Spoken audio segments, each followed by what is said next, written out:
Social Capital founder and CEO Chamath Palihapitiya knows a thing or two about tech and Facebook. The venture capitalist, former Facebook insider, is counted as one of Silicon Valley's most candid tech leaders. Earlier, we spoke with Chamath to get his take on some of the top tech headlines. I started by asking him about his concerns about President Trump's policies.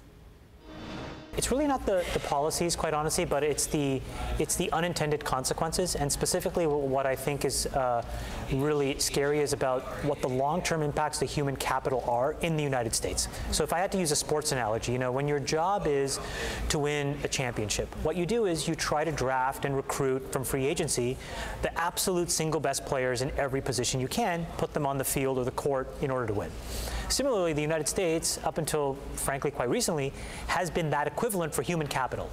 If you were very good or really good at anything, you wanted to come here. And what's interesting is the early data is starting to show signals that that is changing. And I think that's bad. So that's irrespective of any ideology. We want the smartest, best people here working on behalf of Americans and America. And anything that impacts that, I think, has long-term negative consequences to GDP and value creation. How's he impacting venture capital so far? Well, so again, on the human capital side, I think what we're seeing is a lot of businesses that are frankly having a terrible difficulty recruiting people. And so what that means is wage inflation, which doesn't really add to anything because all that means is you're burning more money without necessarily incremental productivity, number one. Two is you're starting to see competitive businesses now be created in increasing velocity outside of the United States, in Canada, in China, in India. That's generally bad if you think about businesses that could theoretically be built here where the value then is captured within the United States. So you think the U.S. could lose its pedestal? Oh, no, I think it's losing it. In fact, we saw a report today that said that MBA programs, and we can debate about the long-term value of MBA programs, but they've seen the most marked decline in applications from foreign applicants. Now, in the short term, that may be good, but in the long term, the reality is there are some free agents we should just be poaching from other countries and putting them on our team. You spent a lot of time with Mark Zuckerberg in the early years navigating some rough times at Facebook as the company matured, as Zuckerberg matured. Do you see any parallels with what's going on with Uber and Travis Kalanick?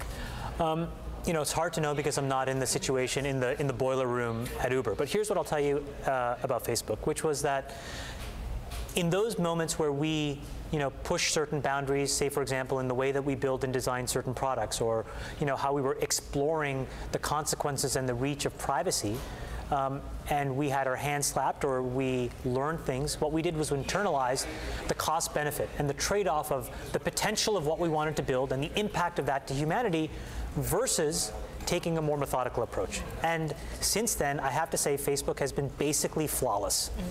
And I think the opportunity for them to realize is that their ego is not nearly as important as their impact. And the minute that you make that transition, there's just a different caliber of individual, particularly at the very senior ranks, that you can attract that will want to work with you on those kinds of problems. And it seems, at least from the outside, that there's a lot of early signals that that transition is happening. So I hope that it's working because the human potential impact of Uber is undeniable. So what are your recommendations to Travis specifically?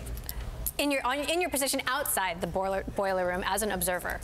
Well, I think that when you are in a company that is that iconic and unique, the biggest thing you have to do is become a lot more introspective and become what I call inside-out validated. So, when stars and famous people and rich people and CEOs call you and want to spend time with you and take you out and invite you to things, all this external validation that tells you you're important, you have to ignore it. And in fact, you have to run away from it. And you have to spend time with your engineers in the boiler room of making the product every day. And when you strip yourself of that outside validation, you learn to validate yourself inside out. And I'm not saying that he hasn't done that, but what I will tell you is if you can make that transition, you become an extremely powerful CEO, and I think Mark is a great example of what that looks like. My colleague Brad Stone wrote a book comparing Uber to Airbnb. I'll put the question to you like this: Uber or Airbnb? I think if you had to pick a more natural monopoly that had pricing power at scale, I think it's Airbnb. The reality with Uber is that it is a fundamental consumer surplus business where there is still risk that the entire business model is about cost of capital, meaning that in a world of autonomy, what you have is the ability for new entrants with huge balance sheets, Google, Apple, Facebook, companies that you never would have imagined competing with you could, because it is just a function of having enough money to buy enough autonomous cars because you already have the customer reach, and you can then model the demand well. So in a market like that, there is potentially value erosion over time because you have more players, not less. Now, in the case of Airbnb, what they really have to navigate is cost-effective customer acquisition at scale. So instead of having many problems and many potential competitors, Airbnb has to solve an internal capability issue. And if they solve that, then that is probably the next massive company to come out of Silicon Valley. You're really bullish on Amazon, though you also spend a lot of time at Facebook. Amazon or Facebook?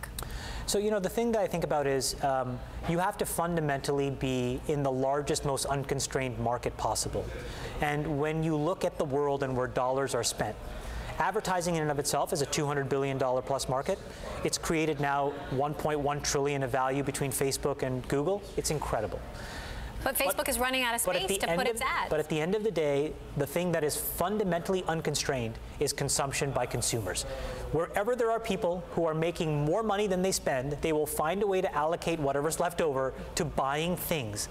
And to the extent that buying things is the most important part of GDP, which it is in America, and it tends to be in most developed nations, the company that dominates in selling you things you want to buy will probably be the largest company in the world, and probably by many orders of multiples than anything else. And so, I'd have to pick Amazon. And you have historically been fairly pessimistic about Apple. Where are you today?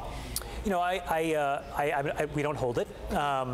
I look at it as a really interesting value stock. I don't view it as a company that represents for me what I want to own, which is, basically innovating on the future in ways that represent change. And at the end of the day, I also think a balance sheet that distributes cash back to investors is essentially saying, we believe you know what to do better than we know what to do. And so I think all of that speaks for itself.